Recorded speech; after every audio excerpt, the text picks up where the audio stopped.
मधुबन के बाबा, मधुबन के बाबा मुरली वाले, आपका क्या कहना, आपका क्या कहना। मधुबन के बाबा मुरली वाले, आपका क्या कहना,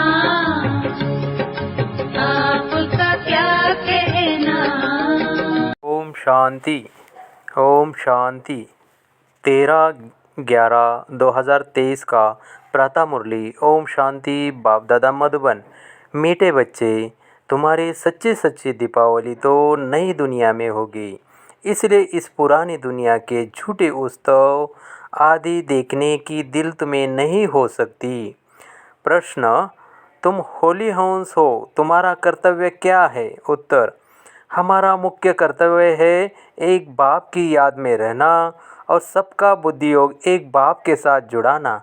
हम पवित्र बनते और सबको बनाते हैं।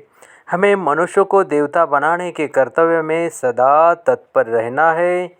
सबको दुखों से लिबरेट कर गाइड बन मुक्ति, जीवन मुक्ति का रास्ता बताना है। गीत, तुम्हें पाके हमने जहाँ पा लिया। ओम शांति। बच्चों ने गीत सुना। बच्चे कहते हैं, हम स्वर्ग की राजाई का वर्षा पाते हैं। उसे कभी कोई जला न सके, कोई छीन न सके। वह वर्षा हमसे कोई जीत न सके। आत्मा को बाप से वर्षा मिलता है और ऐसे बाप को बरोबर माता पिता भी कहते हैं।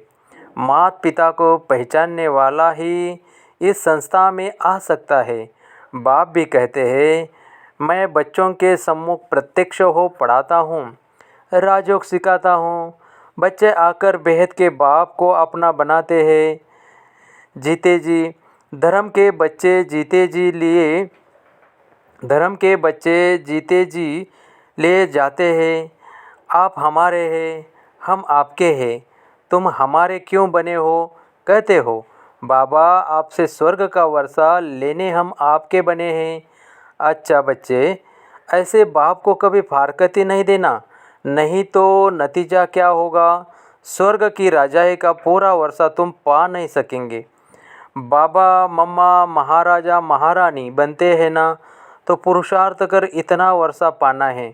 परंतु बच्चे पुरुषार्थ करते करते फिर फारकती दे देते हैं, फिर जाकर विकारों में फंसते हैं, वह हेल में गिरते हैं। हेल नरक को, हेवन स्वर्ग को कहा जाता है। कहते हैं हम सदा स्वर्ग के मालिक बनने के लिए बाप को अपना बनाते हैं, क्योंकि अभी हम नरक में हैं। हेवनली गॉड फादर जो स्वर्ग का रचयिता है, वह जब तक न आए तब तक कोई हेवन जान न सके। उसका नाम ही है हेवनली गॉड फादर। यह भी तुम अभी जानते हो।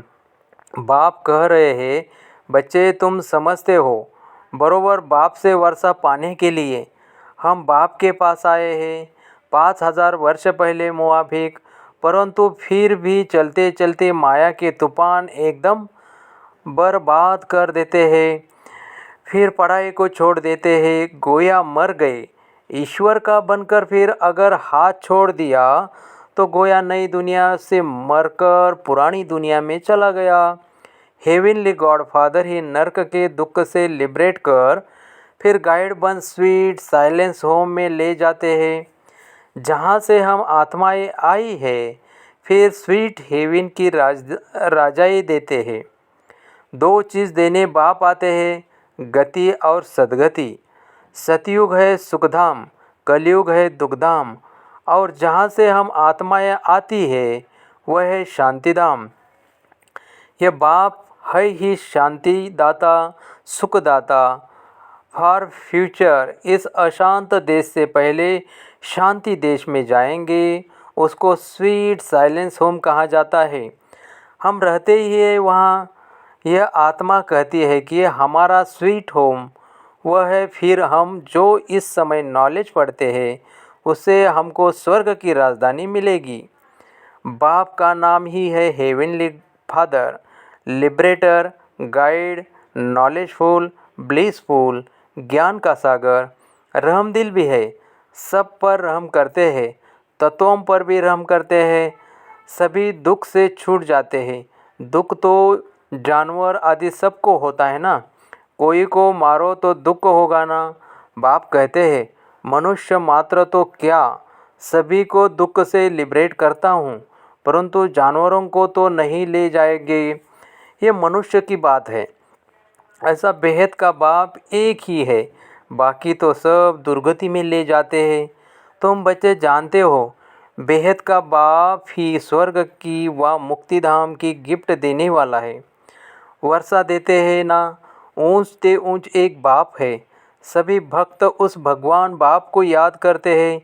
क्रिश्चियन भी गॉड को याद करते हैं। हेवनली गॉड फादर है शिव, वही नॉलेजफुल ब्लेसफुल है। इसका अर्थ भी तुम बच्चे जानते हो। तुम्हारे में भी नंबरवार है। कोई तो बिल्कुल ऐसे है जो कितना भी ज्ञान का श्रृंगार करो फिर भी विकारों में गिरते गंदी दुनिया देखेंगे। कई बच्चे दीपावली देखने जाते हैं। वास्तव में हमारे बच्चे यह झूठी दीपावली देख नहीं सकते, परंतु ज्ञान नहीं है तो दिल होगी। तुम्हारी दिवाली है सतयुग में, जबकि तुम पवित्र बन जाते हो। तुम बच्चों को समझाना है कि बाप आते ही है स्वीट होम स्वीट हेवन में ले जाने। जो अच्छी रीति पढ़ेंगे, धारणा करेंगे, वही स्वर्ग की राजधानी में आएंगे। परंतु तकदीर भी चाहिए ना, श्रीमत पर नहीं चलेंगे तो श्रेष्ठ नहीं बनेंगे। यह है ही शिव भगवान वाच। जब तक मनुष्यों को बाप की पहचान नहीं मिली तब तक भक्ति करते रहेंगे। जब निश्चय पक्का हो जाएगा तो फिर भक्ति आप ही छोड़ेंगे। तुम हो होलीनेस गॉड फादर के डायरेक्शन अनुसार सभी को पवित्र बनाते हो। वह तो सिर्फ हिंदुओं को व मुसलमानों को क्रिश्चियन बनाएंगे। तुम तो असुरी मनुष्यों को पवित्र बनाते हो। जब पवित्र बने तब हेवन व स्वीट होम में जा सके। नन बट वन, तुम सिवा एक बाप के और कोई को याद नहीं करते हो। एक बाप से ही वर्षा मिलना है तो ज़रूर उस एक बाप को ही याद करेंगे। तुम पवित्र बन औरों को पवित्र बनाने की मदद करते हो। वह नन्स कोई पवित्र नहीं बनाती है, न आप समान नन्स बनाती है, सिर्फ हिंदू से क्रिश्चियन बनाती है। तुम होली नन्स पवित्र भी बनाती हो और सभी आत्माओं का एक गॉड फादर से बुद्धि योग जुटाती हो। गीता में भी है ना, देह सहित देह के सभी संबंध छोड़ अपने को आत्मा समझ, बाप को याद करो। फिर नॉलेज को धारण करने से ही राजाई मिलेगी। बाप की याद से ही एवर हेल्दी बनेंगे और नॉलेज से एवर वेल्दी बनेंगे। बाप तो है ही ज्ञान का सागर। सभी वेदों शास्त्रों का सार बतलाते हैं। ब्रह्मा के हाथ में शास्त्र दिखाते हैं ना, तो ये ब्रह्मा है।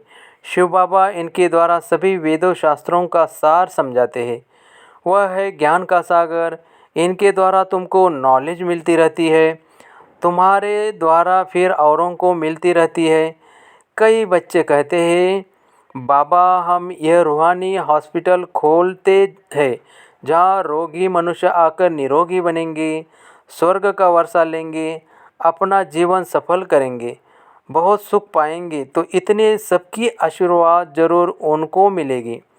बाबा ने उस दिन भी समझाया था कि गीता, भागवत, वेद, उपनिषद आदि सब जो भी भारत के शास्त्र है, यह शास्त्र अध्ययन करना, यज्ञ तप व्रत नेम तीर्थ आदि करना, यह सब भक्ति मार्ग की सामग्री रूपी छाछ है।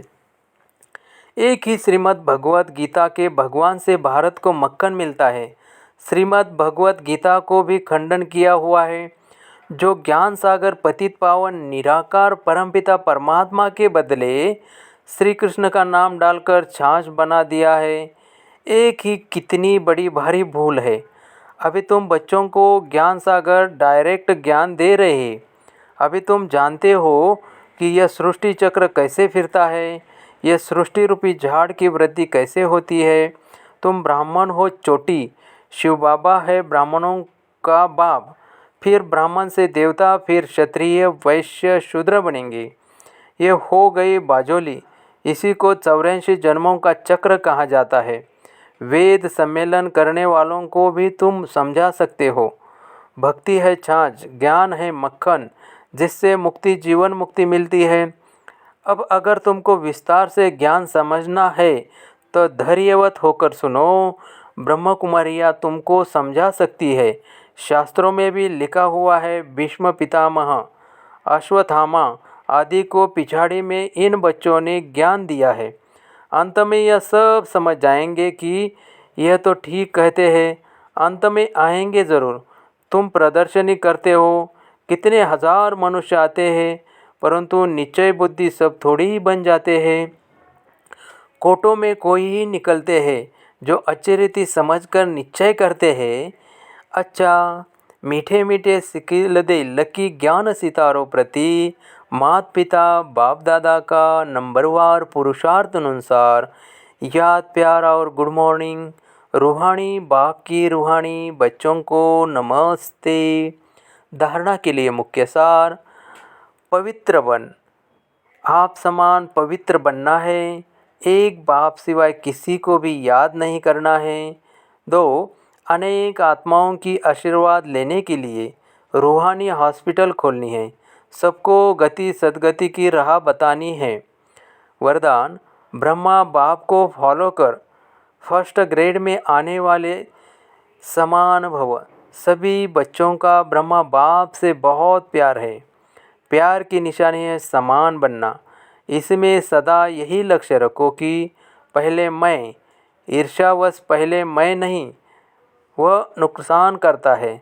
लेकिन फॉलो फादर करने में पहले मैं कहा और किया तो फर्स्ट के साथ में आप भी फर्स्ट हो जाएंगे। जैसे ब्रह्मा बाप नंबर 1 बने, ऐसे फॉलो करने वाले भी नंबर 1 का लक्ष्य रखो। ओटे सो अव्वल अर्जुन, सबको फर्स्ट में आने का चांस है। फर्स्ट ग्रेड बेहद में है, कम नहीं। स्लोगन, सफलता मूर्त बनना है तो सो सेवा और औरों की सेवा साथ साथ करो। ओम शांति। मातेश्वरी जी के महावाक्य। यह ईश्वरीय सत्संग कॉमन सत्संग नहीं है। अपना यह जो ईश्वरीय सत्संग है कॉमन सत्संग नहीं है। यह है ईश्वरीय स्कूल कॉलेज, जिस कॉलेज में अपने को रेगुलर स्टडी करनी है। बाकी तो सिर्फ सत्संग करना, थोड़ा समय वहाँ सुना, फिर जो जैसा है वैसा ही बन जाता है। क्योंकि वहाँ कोई रेगुलर पढ़ाई नहीं मिलती है जहाँ से कोई प्रारब्ध बने। इसलिए अपना सत्संग कोई कॉमन सत्संग नहीं है। अपना तो ईश्वरीय कॉलेज है जहाँ परमात्मा बैठ हमें पढ़ाते हैं। हम उस पढ़ाई को पूरा धारण कर ऊंच पद को प्राप्त करते हैं। जैसे रोज़ाना स्कूल में मास्टर पढ़ाई डिग्री देता है, वैसे यहाँ भी स्वयं परमात्मा गुरु पिता टीचर के रूप में हमको पढ़ाई सर्वोत्तम देवी देवता पद प्राप्त कराते हैं। इसलिए स्कूल में ज्वाइंट होना ज़रूर है। यहाँ आने वाले को ये नॉलेज समझना ज़रूर है। यहाँ कौन सी शिक्षा मिलती है, इस शिक्षा को लेने से हमको क्या प्राप्ति होगी। हम तो जान चुके हैं कि हमको खुद परमात्मा आकर डिग्री पास कराते हैं और फिर एक ही जन्म में सारा कोर्स पूरा करना है। तो जो शुरू से लेकर अंत तक इस ज्ञान के कोर्स को पूरा रीति उठाते हैं वो फुल पास होंगे। बाकी जो कोर्स के बीच में आएंगे वो तो इतनी नॉलेज को उठाएंगे नहीं। उनको क्या पता आगे क्या कोर्स क्या चला। इसलिए यहाँ रेगुलर पढ़ना है। इस नॉलेज को जानने से ही आगे बढ़ेंगे। इसलिए रेगुलर स्टडी करनी है। परमात्मा का सच्चा बच्चा बनते कोई संशय में नहीं आना चाहिए। जब परमात्मा खुद इस सृष्टि पर उतरा हुआ है तो उस परमात्मा को हमें पक्का हाथ देना है। लेकिन पक्का सच्चा बच्चा ही बाबा को हाथ दे सकता है। इस बाप का हाथ कभी नहीं छोड़ना। अगर छोड़ेंगे तो फिर निधन का बन कहाँ जाएंगे। जब परमात्मा का हाथ पकड़ लिया तो फिर सूक्ष्म में भी यह संकल्प नहीं चाहिए कि मैं छोड़ दूँ। वह संशय नहीं होना चाहिए, पता नहीं हम पार करेंगे वा नहीं। कोई ऐसे भी बच्चे होते हैं जो पिता को न पहचानने के कारण पिता के भी सामने पढ़ते हैं, ऐसे भी कह देते हैं हमको कोई की भी परवाह नहीं है। अगर ऐसा ख्याल आया तो ऐसे न लायक बच्चे की संभाल पिता कैसे करेगा? फिर तो मानो कि गिरा, क्योंकि माया तो गिराने की बहुत कोशिश करती है, क्योंकि परीक्षा तो अवश्य लेगी कि कितने तक योद्धा रुस्तम पहलवान हैं। अब यह भी ज़रूरी है, जितना जितना हम प्रभु के साथ रुस्तम बनते जाएंगे, उतना माया भी रुस्तम बन हमको गिराने की कोशिश करेगी। जोड़ी पूरी बनेगी। जितना प्रभु बलवान है तो माया भी उतनी बलवानी दिखाएगी। परंतु अपने को तो पक्का निश्चय है, आखिरीन भी परमात्मा महान बलवान है। आखिरीन उनकी जीत है श्वासोश्वास, इस विश्वास में स्थित होना। माया को अपनी बलवानी दिखलानी है, वह प्रभु के आगे अपनी कमज़ोरी नहीं दिखाएंगे। बस एक बारी भी कमज़ोर बना तो खलास हुआ। इसलिए भले माया अपना फोर्स दिखलाए, परंतु अपने को मायापति का हाथ नहीं छोड़ना है। वो हाथ पूरा पकड़ा तो मानो उनकी विजय है। जब परमात्मा हमारा मालिक है तो हाथ छोड़ने का संकल्प नहीं आना चाहिए। परमात्मा कहता है, बच्चे जब मैं खुद समर्थ हूँ तो मेरे साथ होते तुम भी समर्थ अवश्य बनेंगे। समझा बच्चे? ओम शांति।